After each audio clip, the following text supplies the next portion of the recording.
Hey guys, and welcome back to another YouTube video. In this video we're going through the Gold Coast versus Port Adelaide game, in which Port absolutely ran straight over the top of the Gold Coast Suns in what was an all-round team performance, as their top fantasy scorer was a 79 from Dowrick. And that was actually the second top scorer of the game. There was, 70 scorers, 3 60 scorers, and then a good 10 or so 50 scorers, and then a lot of scorers in the 40s as well. There was 14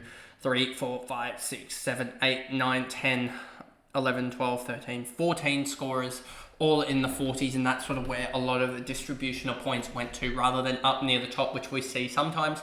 But anyway, let's just jump into what was a very dead fantasy game, not gonna lie. You had Charlie Rowbottom on a 115, 26 touches, 5 marks, 12 tackles, 5 free kicks against is probably her weakness now. It's just the free kicks against. If she can limit the free kicks against, she's probably about a 120 scorer. She averages, I would say, around 3 or so free kicks a game. Let me just double check this. 6, 12, 14, 17, 21, 22, 23... 26, 31 free kicks in 10 games is just over 3 a game, which is 9.3 points per game in free kicks against. Most players are around that 1 or so marker, so that would mean that she's losing about 6 points per game. And if we think about that in terms of her average, that would put her at a 113, which would be easily, I think it would be the second best in the comp. McLaughlin, whereas now she's, I think, 4th. I want to say she's 4th in the comp for points per week, in terms just behind, she's 4th, just behind Riddell and Garner, but she would jump them if she would resurrect or just not give away so many free kicks. McLaughlin, 24 touches, 75. I think she picked it up, I want to say she picked it up in the second half when the likes of Daisy Darcy went down, but I just have to double check this. Where is it? Is it this one? No, it's the next one across. Of course, I clicked on the wrong one. 1 second here. Let me just find out if McLaughlin was actually started off strong or not. You can see the direct impact of Daisy Darcy going down. And I wouldn't be surprised if that 19, if that came late on in the quarter, because I'm pretty sure Daisy Darcy went down very midway through the second quarter, because she was pretty much ruled out by half-time, I'm pretty sure. And you can see the 51-point second half for McLaughlin there. Whitford, 71, only 19 touches, 7 tackles. She's good foil to Rowbottom, but she's just never going to be that really fancy relevant option, I don't think. Bella with 21 hit out, 67 for her. Lynch, 67 as well. 20 touches for Lynch. Moya with 12 touches and a goal, 53. Brian Catasano with 52 for her, for 14 touches, 2 marks, 3 tackles. Daisy Darcy had 13 touches and 4 tackles in the first about quarter and a half, give or take, maybe a little bit more slanted towards halftime. But she did that in less than a half a footy, 52. She was always going to be on for a massive score. And she was leading, I think, everyone at halftime for scoring. And in the second half, just fell away a little bit. You can see everyone here, she might have been level, Rowbottom would have actually been behind her still, and you can see on the front of the Port girls, that's Daisy Darcy herself. I thought someone was keeping level with her, but no, everyone was around that 40 marker at halftime, which sort of shows that she was well ahead until she got injured, which kind of sucks, and it looks like she's done for the year. Randall, 52, Clayton, 51, Fitzpatrick, Wilson, Oliver with a 42 as well, 1 goal, 2. She looks a good small forward. Govan Davies, Darcy Davies with 38. I'm surprised they don't use her in the ruck more often, to be honest with you, just because of her size. Barwick, 30, Stanton, 28, Bohanna, 26, Fullerton, and also Kivett. Then we move over to Port Adelaide, and Dowrick with a 79. She's been sort of the leader, I would say, in terms of the Port girls. She had 22 touches and a goal. She's not really ever fancy relevant, that's the problem, because it doesn't feel like she ever gets the tackles up really high. She does it the odd time, but never regularly. 6.4 tackles and only 17 touches a game. She does really struggle to sometimes lift, I would say. You can just see here she's had 1 ton score and 194, so I don't think she'll ever be fantasy relevant. I think that is partially due to her not being able to stay on the ground long enough to ever score really well. She only has a TOG of 77. That's quite hard to score heavily in. When you look at girls like Rowbottom and Whitford 80%, McLaughlin and all these other girls that are much, much higher time on ground, that's where they get the points just from being out there longer. They have more opportunities to score.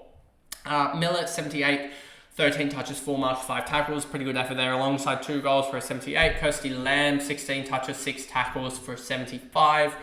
Brooksby, 19 for a 63. I think she's one that could be interesting, I think, in the future. I just need to double check how old she is, because I don't know.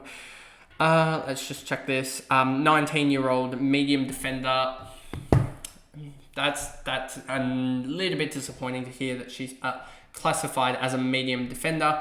35 kick-ins, 97%. So she's one that could, if they get to more kick mark systems, she could work out, given that she's averaging a good 47, and there's definitely room for improvement there. I think the problem being is that with those sort of halfbacks, we don't really have the AFLW isn't slanted enough towards them to really score heavily enough. So that's why if she'd need midfield time for me to be happy to jump on her next year. Schultz, 55. I think she's definitely one next year that could be interesting.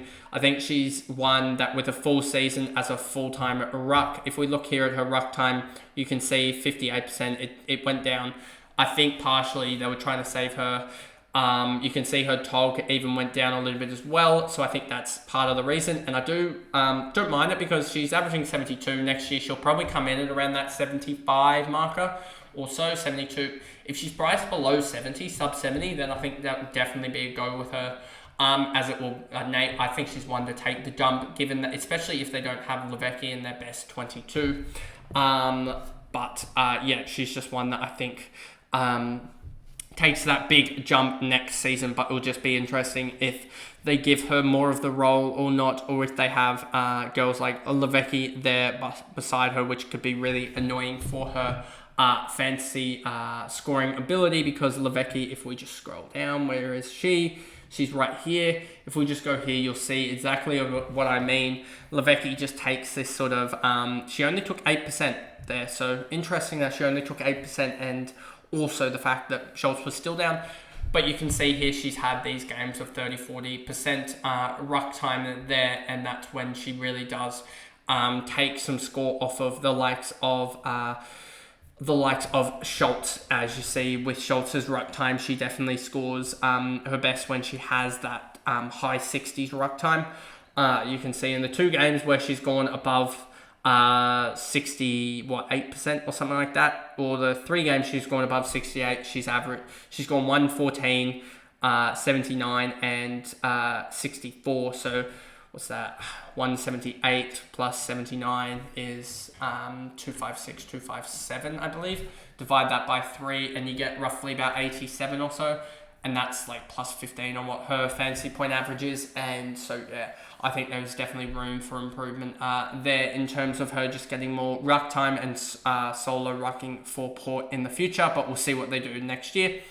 Going back here. Saint with a 53, I think she was one that took up a little bit of ruck time, was it? Or you can see here 9 hitouts was the best for Schultz against Bella. There wasn't many hitouts. Kirsty Lamb even had a hitout. It was kind of weird. Saint Borg, 52, don't know how she scored 52 in the end, but she did it.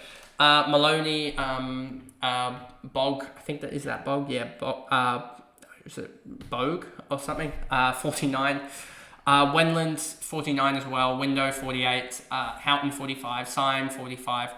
Mules Robinson, 43. Stewart, 42. Goody, 41. It's good to actually see these rookies actually put, once they've done the cash gen, to actually put low scores on the clock here. Goody with a now averaging 62.1, 8% CBAs. When did that come? That came in that 79% CBA game. So I'm just intrigued to see what happens with Goody in the off season. If she gets that on ball roll, it could definitely be interesting. It will just I just want to see how her sort of TOG and CBAs go next year for or at least in the preseason to see what happens with her. O'Day 40, Pope 40, Gumac 28, Hammond 25, and Levecki 24. And that pretty much is the video. They're going through the Gold Coast versus Port Adelaide game, in which Port Adelaide pretty much solidified finals for, I believe, the first time in their history. I believe it is right in saying that. They are on 24 points, and they do have, who do they have in the final round? They have got the likes of, where are they? GWS. I don't think they're going to be losing to GWS given how GWS are playing at the moment. So that should solidify finals. Melbourne is the only chance to overtake them. And that would need a 45% swing, which that would be a massive, massive swing. So I don't think that's going to happen anyway. And Melbourne, I think, have a tough-ish matchup anyway. Melbourne have Collingwood. They'd need to beat Collingwood by like 100 points or something like that to really swing it and hope that GWS beat Port by like 60 points to really swing it, which I don't think is happening anyway. So that is the video. As I said, if you did enjoy it, remember to like and subscribe, turn the notification bell on so you know when I upload, and I'll see you guys in the next game recap. Bye, guys.